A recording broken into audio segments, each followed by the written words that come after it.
আমন্ত্রণ দীপ্ত সংবাদে আপনাদের সাথে আছি আমি ইয়াসমিন সুমনা। মত প্রকাশ ও গণতান্ত্রিক মূল্যবোধের ওপর সংগঠিত হামলার প্রতিবাদ এবং স্বাধীন, দায়িত্বশীল ও সাহসী সাংবাদিকতার পক্ষে ঐক্যবদ্ধ অবস্থান জানাতে ঢাকায় অনুষ্ঠিত হলো গণমাধ্যম সম্মেলন। এতে অংশ নিয়ে সংবাদপত্র সম্পাদকদের সংগঠন, সম্পাদক পরিষদের সভাপতি ও ইংরেজি দৈনিক নিউ এইজের সম্পাদক নুরুল কবির বলেন, প্রথম আলো, ডেইলি স্টারে হামলা ও আগুন দেয়া কারো ক্ষোভের বহিঃপ্রকাশ নয়, বরং মধ্যযুগীয় বর্বরতার বহিঃপ্রকাশ। সংবাদপত্রের মালিকদের সংগঠন news paper owners association of Bangladesh NOAB ও সম্পাদকদের সংগঠন সম্পাদক পরিষদ যৌথভাবে এই সম্মেলনের আয়োজন করে। অনুষ্ঠানে প্রথম আলোর সম্পাদক মতিউর রহমান সাংবাদিকদের মধ্যে ঐক্যের গুরুত্ব উল্লেখ করে বলেন, এটা ভাবার কোনো কারণ নেই যে নির্বাচিত সরকার আসলেই গণমাধ্যম সবকিছু পেয়ে যাবে।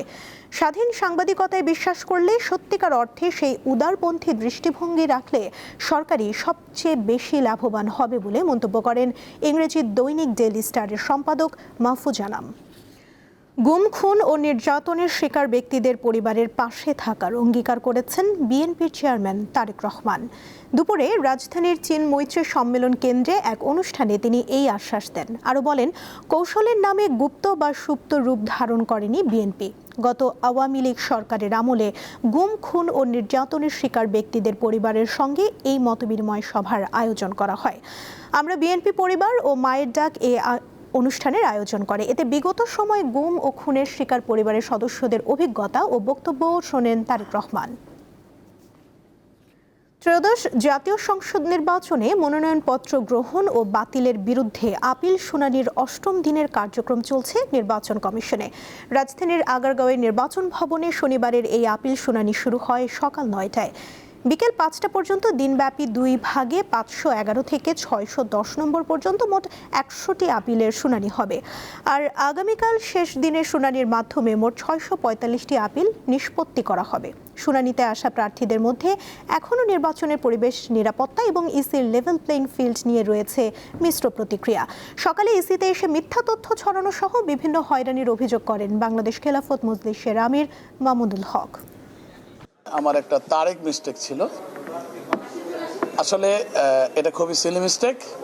আমরা স্বীকার করে নিয়েছিলাম এবং দরখাস্ত দিয়েছিলাম। দস্তখতের মধ্যে ৮ জনের নাকি গরমিল পাওয়া গিয়েছিল। আজকে আমি আপিল আদালতে এই ৮ জনকে হাজির করেছি, তারা উপস্থিত ছিলেন। আপিল আদালত সন্তুষ্ট হয়ে আজকে আমার মনোনয়ন এলাও করেছে। আমাদের সভাপতি, সাধারণ সম্পাদকের স্বাক্ষর মেলে নাই, যদিও এটা ওনাদের সার্ভেয়ারের আপডেটের কারণে এই ভুলটা হয়েছে। এটা ওনারা দেয় নাই, তখন আমরা বলা সত্ত্বেও রিটার্নিং অফিসাররা দেয় নাই।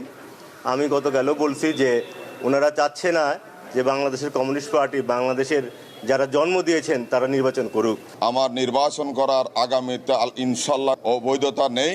আমি বৈধভাবে হাটাজারি এবং বাইজিদ আংশিক থেকে আপনাদের সবাইকে নিয়ে আমি আগে চলতে চাই। এ বিষয়ে জানাতে রাজধানীর আগারগাঁওয়ের নির্বাচন কমিশন ভবন থেকে যুক্ত আছেন সহকর্মী শিউলি শবনম। কথা বলবো তার সঙ্গে। শিউলি, আজ এখন পর্যন্ত কতজন প্রার্থিতা ফিরে পেয়েছেন, আর নির্বাচনী পরিবেশ বা লেভেল প্লেইং ফিল্ড নিয়ে অভিযোগগুলো কি কি, বিস্তারিত জানাবেন। সুমনা, আজকে আপিল শুনানির ৮ম দিন, অর্থাৎ আজকে ছাড়া আর দিন মাত্র শুনানির সময় বাকি আছে এবং গত ৭ দিনে এ পর্যন্ত ৩৫৫টি শুনানি মঞ্জুর করেছে নির্বাচন কমিশন। এবং আমি যদি আপনাকে আজকের পরিস্থিতিটা একটু ব্যাখ্যা করি, যে আজকে সকাল থেকে বিকেল পর্যন্ত ১০০টা যে শুনানি চলবে, তার মধ্যে ৩২টি আপিল শুনানি হবে প্রার্থিতা বাতিলের বিরুদ্ধে এবং বাকি ৬৮টি আপিল শুনানি থাকবে তাদের প্রার্থিতা ফেরত পাওয়ার জন্য। এবং এর বাইরে 9টি শুনানি রয়েছে যেগুলো পেন্ডিং, প্রার্থিতা পেন্ডিং রয়েছে। এর মধ্যে আমি যদি একটু আপনাকে জানিয়ে রাখি যে কুমিল্লা ৪ আসনের এনসিপি প্রার্থী হাসনাত আবদুল্লাহ এবং একই আসনের বিএনপি প্রার্থী মুন্সি, তারা উভয়ের বিরুদ্ধে প্রার্থিতা বাতিলের জন্য আবেদন করেছেন ইসিতে এবং সেই শুনানিটি অনুষ্ঠিত হবে বিকালে। এবং একইভাবে চট্টগ্রাম ৪ আসনের বিএনপি প্রার্থী আসলাম চৌধুরী, তার প্রার্থিতাও এখনও পর্যন্ত পেন্ডিং রয়েছে এবং চট্টগ্রাম ৯ আসনের জামায়াত প্রার্থী ফজলুল হক, তার আবেদনটিও পেন্ডিং রয়েছে। অর্থাৎ এই শুনানিগুলো সবগুলোই বিকেলে অনুষ্ঠিত হবে এবং এখন পর্যন্ত ৩০টির বেশি আপিল শুনানি অনুষ্ঠিত হয়েছে।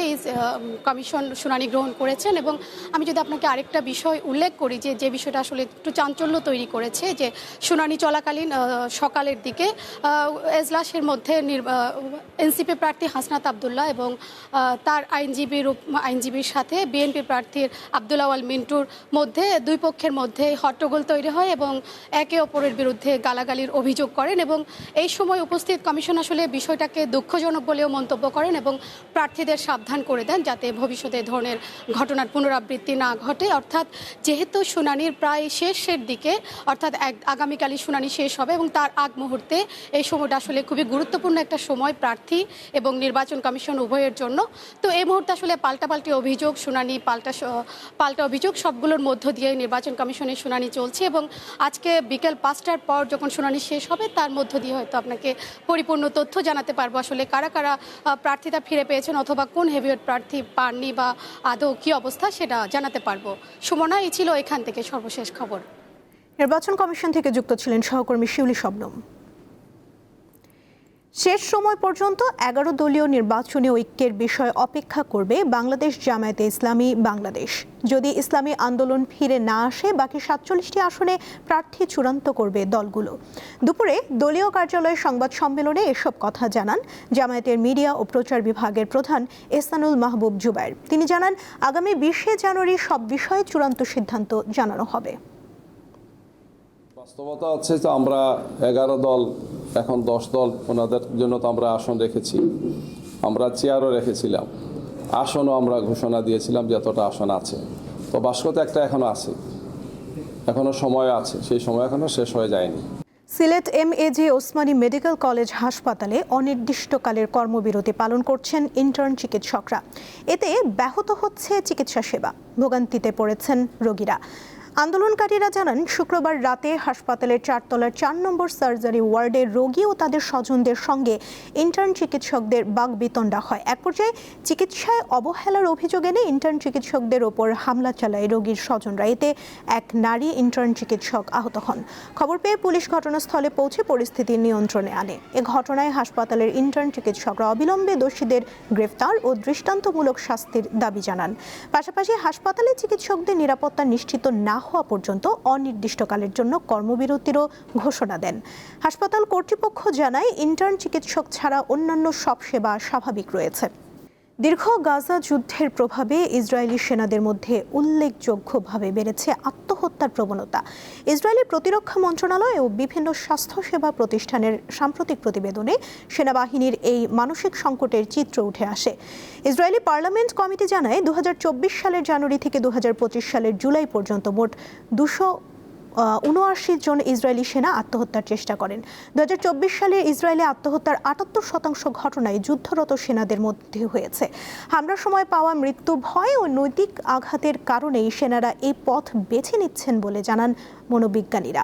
এছাড়া দেশটির প্রতিরক্ষা মন্ত্রণালয়ের তথ্য অনুযায়ী বর্তমানে যুদ্ধাহত হিসেবে চিকিৎসাধীন 22,300 জন সেনা ও সংশ্লিষ্ট কর্মীর মধ্যে 60%ই পোস্ট ট্রমার সমস্যায় ভুগছেন।